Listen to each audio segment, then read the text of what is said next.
3층에 갇혀 있으면 안 되는 거예요. 3층 생처리에 갇혀 있다면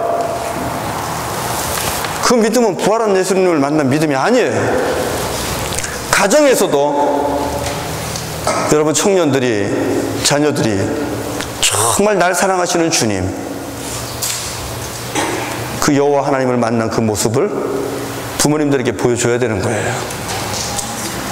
부활을 하신 주님을 만난 그 모습은 어머니나 아버지나 아들이나 딸이나 다 사실은 가정에서 나타나야 돼요. 가정에서요. 가정이 가장 중요한 미션 필드입니다. 여러분, 제가 이야기한 거 기억나세요? 정말 중요한 것은 저희 아이들이라고. 아이들이 행여나 아니면 혹 뭔가 잘못돼서 주님과 멀어지고, 그리고 교회의 상처를 받고 교회와 멀어진다면, 저는 여러분들에게 얘기한 적이 있잖아요. 아이들의 영혼을 구원하고 아이들을 주께로 인도하기 위해서 저는 이 목회자의 직을 그만둘 용의가 있다는 것입니다. 오히려 때로는 이 목사라는 잡이 자녀들에게 더 불편하고요, 자녀들이 하나님 앞에 나아가는 것에 있어 걸림돌이 될 수 있어요. 아버지가 목사라는 것이 아이들에게 불편해요. 교회 와서 맘 놓고 찬양하기도 힘들고, 맘 놓고 기도하기도 힘들고, 참 자유하면서 살기가 아이들에게는 되게 힘들어요. 저 아이들에게는 이 아버지가 목사라는 게 굴레예요. 그렇기 때문에 제가 늘 생각하고 있는 것은 미안한 감이 있는 것이고, 그리고 또 고맙기도 하고요.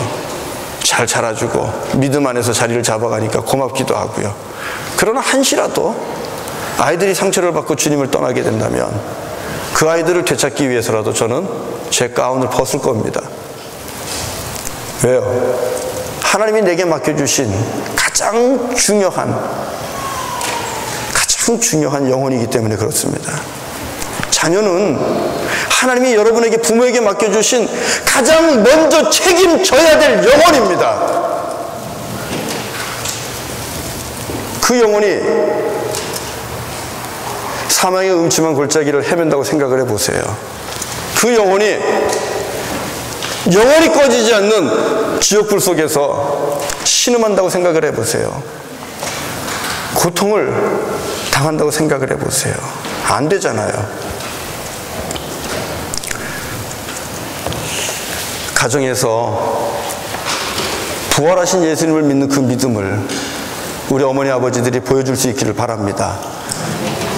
또 우리 젊은이들은 부활하신 예수님을 만난 그 믿음을 가정에서 보여주세요. 부활하신 주님을 만난, 그리고 살아계신 예수님을 믿는 부모, 자녀들은 무례하지 않습니다. 우리가 사랑에 대해서 읽었잖아요. 교만하지도 않습니다. 그리고 거짓된 것을 사랑하지 않아요. 진리를 사랑합니다. 하나님의 나라를 사랑합니다. 오늘 우리가 읽은 본문에 보면 6장 1절에 자녀들아 부모를 주 안에서 뭐하라 그랬어요? 순종하라. 그리고 공경하라. 이곳에는 이제는 사실 섬기실 부모님은 안 계시고 이제 섬김을 받아야 될 우리 에녹회 회원들만 계시기도 합니다. 그러나 부모님들이 있는 분들은 잘 들으십시오. 순종은 주님의 명령입니다. 부모에게 순종하는 것은 주님의 명령입니다. 아버지는 하나님의 대리자입니다. 우리 찬양했잖아요. 부모님은 하나님의 사랑을 이 땅에서 대신 베풀어주는 대리자로 이 땅에 보내주신 거예요. 아버지 어머니가 돈이 있거나 없거나, 공부를 많이 했거나 못했거나, 불어를 한 줄이나 할 줄 알거나 못하거나, 영어를 한 줄이든 할 줄 알거나 못하거나, 부모를 공경하는 것은 자녀들의 의무입니다. 의무, obligation이에요. 부모 순종하세요. 부모님께 공손하게 대하세요. 그렇지 않고서는 여러분이 복을 누릴 수가 없어요. 요셉이 그랬고 룻이 그랬어요. 룻은 자기의 시어머니 나오미를 철저하게 정말 온 마음 다해 섬겼어요. 자기 시어머니 그렇게 안 섬겨도 돼요. 그러나 룻은 자기의 시어머니, 혼자 남은 시어머니를 생명 다해 섬깁니다. 하나님께서 그 룻을 어떻게 축복합니까? 보아스를 통해서 룻을 정말 높여주잖아요. 나는 여러분들에게 오늘 무서운 말씀을 한 구절을 주려고 그래요. 우리 젊은이들에게. 잠언 30장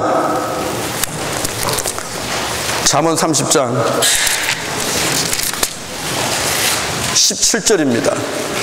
요즘에는 영화도 가격하고요, 모든 것이 가격하기 때문에 웬만한 것 가지고는 자극을 받지 않아요. 그래서 제가 오늘 좀 무서운 말씀을 좀 뽑았습니다. 이게 좀 자극이 좀 되면 좋겠는데, 도전이 됐으면 좋겠는데. 잠언 30장 17절. 자, 우리 같이 한번 읽어봅시다. 시작. 아비를 조롱하며 어미 순종하기를 싫어하는 자의 눈은 골짜기의 까마귀에게 쪼이고 독수리 새끼에게 먹히리라. 하나님의 말씀입니다. 하나님의 말씀이에요. 무서워요, 안 무서워요? 무섭죠? 정말 무섭죠? 예? 아비를 조롱하고 어미에게 순종하지 않는 자는 그 눈이 까마귀가 와서 쪼아먹고, 그리고 독수리의 새끼가 그 눈을 쪼아먹을 것이다. 무시무시한 말씀입니다.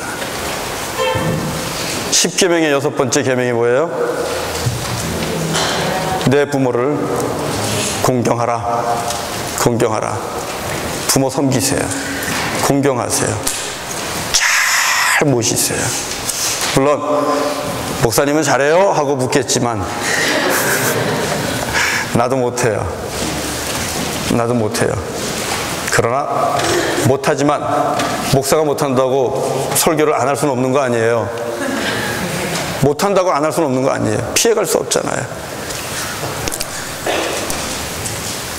잘 섬기세요. 네. 그리고 이미 부모님들이 돌아가신 분들은 교회 어른들을 부모님처럼 섬기세요. 교회 어른들을 부모님처럼 섬겨주세요. 순종하세요. 예, 이제 우리 자녀들에 대한 문제로 넘어가는데요. 예, 자녀들은 또 이 말씀을 가지고 부모님에게 자꾸 맞대응하면 안 돼요. 예. 자, 그 다음 부모들에게 주신 말씀입니다. 부모들에게 뭐라고 주셨어요? 자, 에베소서 6장 3절 읽어봅시다. 3절에 자, 다 같이요. 시작. 4절이요. 4절 시작. 또 아비들아 너희 자녀를 노엽게 하지 말고 오직 주의 교훈과 훈계로 양육하라. 자, 여기에서 뭐 하지 말고요? 자녀를 노엽게 하지 말아라. 예, 부모치고 자녀를 노엽게 안 한 부모는 없습니다. 예, 부모치고 자녀를 노엽게 하지 않은 부모는 없을 겁니다. 그러나 성경은 자녀를 노엽게 하지 말아라 이야기하고 있어요. 왜 그럴까요? 왜 그럴까요? 노여움이라는 것은 이 안에 이 분노가 쌓이는 겁니다. 앵거가 쌓이는 겁니다. 증오가 쌓이는 겁니다. 이 노여움이 생기면 무슨 문제가 생기냐 하면 관계가 완전히 끊어집니다. 노여움은 관계를 끊어버립니다. 어떻게 끊어버리냐 하면 부부간에 노여움이 생기면 와이프와 허스번이죠. 남편과 아내 얼마나 좋아요. I and you입니다. 이건 인격적인 관계입니다. 그런데 이 부부간의 관계가, 아내가 만약에 남편에게 노여움이 생기면 남편을 부를 때 우리 신랑이라고 얘기하지 않아요. 우리 남편이라고 얘기하지 않아요. 우리 집에 그 물건이라고 얘기를 해요. 네. 물건은 유가 아니에요, 여러분. 물건은 뭐예요? it이에요. it.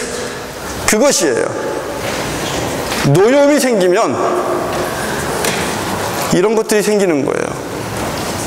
호칭이 달라집니다. 여러분, 아이와 이트가 어떻게 상호교류해요? 대화가 안 되죠.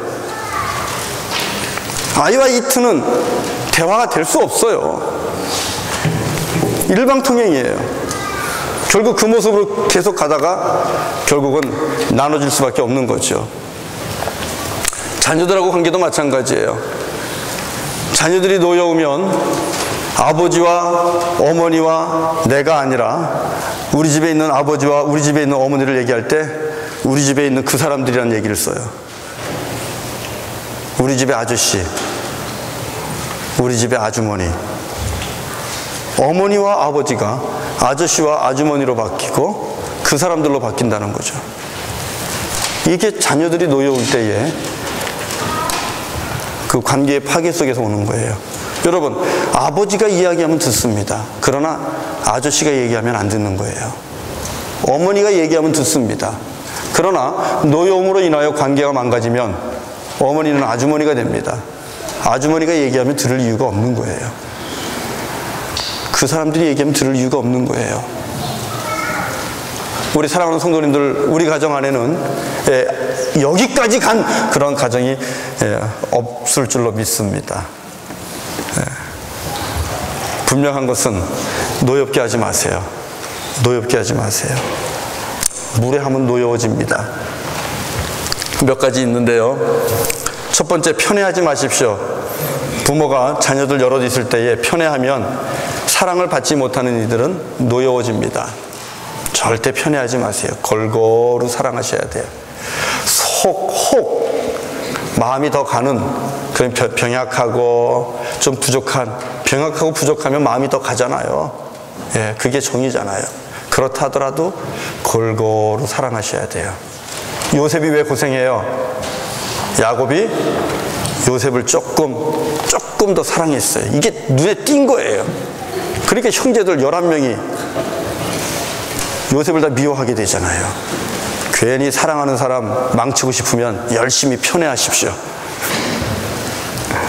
목사도 마찬가지예요. 여러분, 만약에 여러분들이 나를 좋아하면은 그렇게 좋아하는 거 티내면 안 돼요. 예. 여러분이 저를 좋아하는 걸 티내면 반드시 누군가가 저를 잡아먹으려고 합니다. 예. 여러분, 제가 누군가를, 만약에 여러분들 중에 누군가를 제가 편애하잖아요. 그러면 그 사람은 절대로 장로 권사 못 됩니다. 예. 편애는 노여움을 만들어내요. 예. 우리의 지혜가 필요합니다. 그 다음에 우리가 이거 많이 실수를 범하는데요. 자녀들을 부당하게 대하면 안 돼요. 나이 어리다고, 아직 모른다고, 그리고 내 핏줄로 태어났다고, 너는 내 아들이라고 딸이라고 부당하게 대하면 안 됩니다. 매를 3대만 때리면 족한 거는 3대만으로 끝내야지. 그죠? 예, 때리다가 이게 또 우리가 또 이렇게 가끔 그러잖아요. 그죠? 예, 부모들이 과도하게 부당하게 자녀들을 교육한다고 그런 실수할 때가 있습니다. 크게 실수하는 거예요. 이제 아버지 어머니들 이제 되신 분들 잘 들으세요. 그 다음에 자기 이익을 위해서, 자기의 욕망과 자기의 야망을 성취하기 위해서 아이들을 그렇게 이용하시면 안 됩니다. 우리 모두가 그럴 수 있는데, 물론 아이를 위한 것이라고 얘기하지만 그 속에는 부모의 야망이 있습니다. 부모의 욕망들이 있습니다. 그것 때문에 아이들을 푸시하고 제 갈 길로 못 가게 하고 부모 길로만 너무 이끌어가면 아이들이 알거든요. 아이들이 힘들어합니다. 노여움 생깁니다. 이것도 조심해야 될 부분이에요. 그것도 어뷰즈예요. 마지막으로 자녀에게 무관심하거나 또 무시하면 안 됩니다. 인디퍼런트한 것, 또 그 다음에 이그노어하는 것들, 이 무시하는 것 있으면 안 됩니다. 그러면 자녀들이 속으로 자기도 모르게 노여움이 생깁니다. 예를 들어 볼까요? 다윗 아까 얘기했지만 다윗에게 아들 누가 있었죠? 압살롬이 있었어요. 압살롬이 잘못했어요. 도망갔어요. 아버지야 다윗이 볼 때는 도망가서 살아가는 그 압살롬을 보니까 마음이 짠해요. 그래서 날마다 압살롬을 보고 싶은 거예요. 그래서 압살롬을 데리고 와요. 데리고 와서 집에서 살게 해요. 그런데 문제는 거기까지는 잘했어요. 데리고 왔으면 때가 되면 그 아들을 찾아가기도 하고 부르기도 하고 밥상에 밥도 같이 먹고 이야기도 같이 해야 되잖아요. 불러놓고는 압살롬을 한 번도 안 부르는 거예요. 부르지를 않아요. 압살롬은 아버지가 자기를 부르나 안 부르나 이나저나 기다리고 있는 거예요. 근데 안 불러요. 1년이 지나요. 아버지 얼굴을 못 봐요. 뭐가 생겨요? 속에? 처음에 데려갔을 때는 아버지에게 감사하는 마음이 있었는데 데려다 놓고는 자기를 무시하는 것 같으니까, 관심을 주지 않으니까 속에서 화가 생기는 거예요. 2년이 지나요. 아버지가 그래도 안 불러요. 그러니까 그 다음부터는 압살롬은 쿠데타를 준비합니다. 아버지에게 반기를 들려고, 노여움이 변하여 반기를 들게 하는 거예요. 그래서 자녀를 노엽게 하지 말아야 돼요. 반기들 인물들은 없는 것 같아요. 그래도 여기에 보면 여러분, 말씀 정리할게요. 우리는 산 예수를 믿는 이 부활의 믿음을 마치 선교지에만 가야지만, 필리핀, 네팔, 또 아프리카, 락시몽, 락도조아, 아니면 그레이 셰퍼드, 아니면 길거리, 그런 데 가서만 부활의 모습을 보여주는 것이냐 우리가 착각할 때가 있어요. 그런데 아니에요. 에베소서는 놀랍습니다. 부활을 살아라, 서로 사랑해라, 피차 복종해라, 빛의 자녀로 살아라, 그리고 새 생명 얻은 사람처럼 살아라, 하나님의 풍성한 은혜 가운데 살아라, 그리스도의 장성한 분량까지 자라면서 온전해져야 된다. 그러면서 그 온전해지는 훈련받는 장소, 그리고 그 부활을 프랙티스하는 장소, 부활을 사랑하는 장소가 다른 곳이 아니라 가정이라고 말하고 있습니다. 저와 여러분들이 가정 안에서 이 부활의 믿음으로 살아갈 수 있기를 바랍니다. 남편에게 살아있는 예수의 믿음을 보여주시고, 아내들에게 보여주시고, 그리고 자녀들에게 살아있는 예수를 믿는 그 믿음의 모습들을 많이 보여주십시오. 그 사랑하십시오.